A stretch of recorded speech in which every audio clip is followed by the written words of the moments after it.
জবাব তোমায় দিতেই হবে, জবাব তোমায় দিতেই হবে। তৃণমূলের সরকারকে সবাই মিলে চালাই দিক দিক ধিক্কার, টিএমসি সরকারকে চালাই আমরা দিক দিক ধিক্কার। টিএমসি দূর হটো, টিএমসি ভাইপো দূর হটো। সরকারের বিরুদ্ধে বিজেপি দিকে দিকে লড়ছে, লড়বে। সরকারের বিরুদ্ধে বিজেপি দিকে দিকে লড়ছে, লড়বে। এবার আমার রহে বিজেপি জিন্দাবাদ, জিন্দাবাদ। এই মানুষ খুন করা তৃণমূল কংগ্রেস দূর হটো, দূর হটো, দূর হটো। এই মানুষ খুন করা তৃণমূল কংগ্রেস দূর হটো, দূর হটো, দূর হটো। এই পুরুলিয়া জেলায় একের পর এক বিজেপি কর্মীকে খুন করা হচ্ছে, কেন পুলিশ প্রশাসন জবাব দাও, জবাব দাও। একের পর এক খুন করা হচ্ছে, কেন পুলিশ প্রশাসন জবাব দাও।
যুবকর্মী, বিজেপির যুবকর্মী, তাকে নৃশংসভাবে হত্যা করা হয়েছে এবং আমরা পরপর দেখেছি ত্রিলোচন, দুলাল কুমার, জগন্নাথ বাবু বারে বারে তৃণমূল একই পন্থা নিয়েছে, খুন করছে ওদেরকে। আমাদের সাথে রাজনৈতিকভাবে লড়াই করতে পারছে না, জমি হারিয়ে ওরা একের পর এক আমাদের বিজেপির কর্মীকে খুন করছে। তার এই প্রতিবাদে আজকে আমরা পথ অবরোধ করেছি এবং সিবিআই তদন্তের দাবি করছি। আর কি চাইছেন আপনারা? আমরা সঠিক তদন্ত চাইছি, সঠিক তদন্ত চাইছেন এবং দোষীরা যাতে গ্রেপ্তার হয় তার জন্য ডিমান্ড করছি। আপনারা কতদিনের মধ্যে দোষী যাতে ধরা পড়ুক বলছেন? আমরা 3 দিনের মধ্যে চাইছি। 3 দিন। আর যদি 3 দিনের মধ্যে যদি না হয় তাহলে আপনার কি আন্দোলনে যাব? আচ্ছা, আপনার নাম?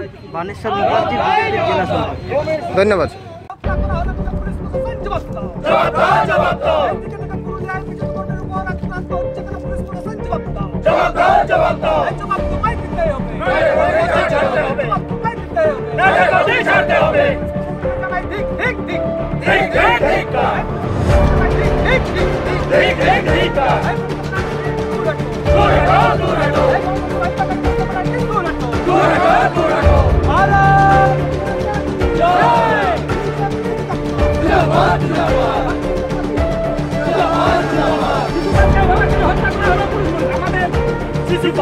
হত্যা করা হলো, টিএমসি তুমি জবাব দাও, বিজেপি ওনার বিরুদ্ধে লড়ছে, লড়বে, লড়বে, লড়বে। আজকে ভোটের পরে করে কেন অত্যাচার করা হচ্ছে, পুলিশ জবাব দাও, এই ঘটনার খুন খাওয়া হচ্ছে, পুলিশ জবাব দাও, টিএমসি তুমি জবাব দাও, বিজেপি ওনার বিরুদ্ধে লড়ছে, লড়বে, লড়ছে, লড়বে।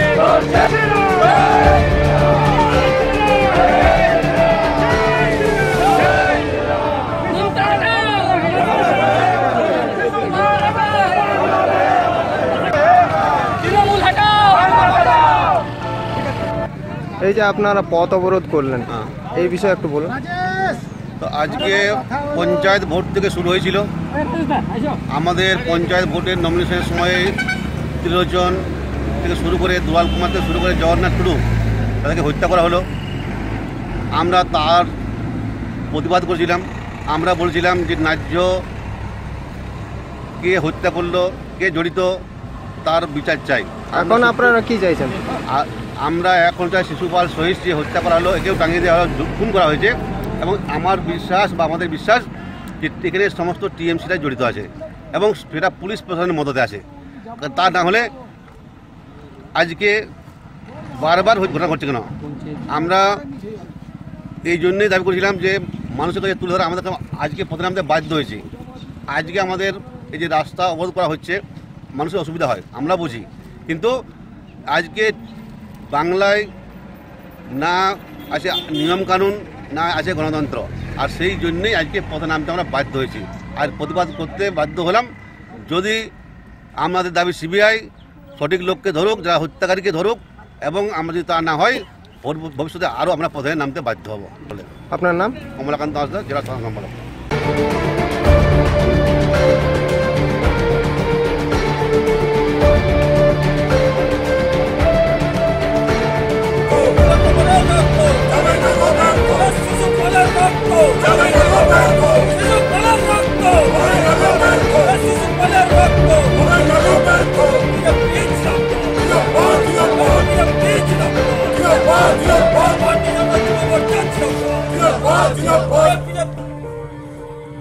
भारत माता की जय, भारत माता की जय, भारत।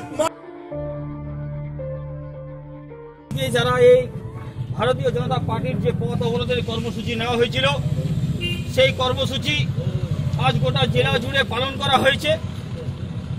আর এই যাদের অসুবিধা হয়েছে, যে সকল ভাই বন্ধু এবং গাড়ি চালকরা আছেন এবং যে প্রশাসন এখানে উপস্থিত থেকে আমাদের সাহায্য করেছেন, সবাইকে গৌরী অভিনন্দন, জোহার ও নমস্কার। বন্ধু, আপনারা ভালো করেই জানেন যে পথ অবরোধ এমন একটা জিনিস যেখানে সবারই অসুবিধা হয়, তার সত্ত্বেও আমাদেরকে আজ পথে নামতে বাধ্য হয়েছে। তার কারণ আজ পুরুলিয়া জেলাতে তরুণ তাজা যুবক 5টি জীবন চলে গেছে। আজ এর জন্য কারা দায়ী? আজ এর জন্য কারা দায়ী? এটা একটা বড় প্রশ্ন চিহ্ন রয়ে যায়। এই জন্য দায়ী তৃণমূল কংগ্রেস, এর জন্য দায়ী পুলিশ প্রশাসন, এর জন্য দায়ী law and order. Symphony Electronics, যে কোনো নামি দামি ব্র্যান্ডের ইলেকট্রনিক আইটেম কেনার জন্য এক্ষুনি চলে আসুন সিম্ফনি ইলেকট্রনিক্সে। TV, fridge, smartphone, digital camera, mixture machine, juicer এবং যে কোনো দৈনন্দিন সামগ্রী সরবরাহ পেতে যোগাযোগ করুন সিম্ফনি ইলেকট্রনিক্সে। ঠিকানা রঘুনাথপুর নতুন বাজার। সম্পর্ক ফোন নাম্বার 9932483193।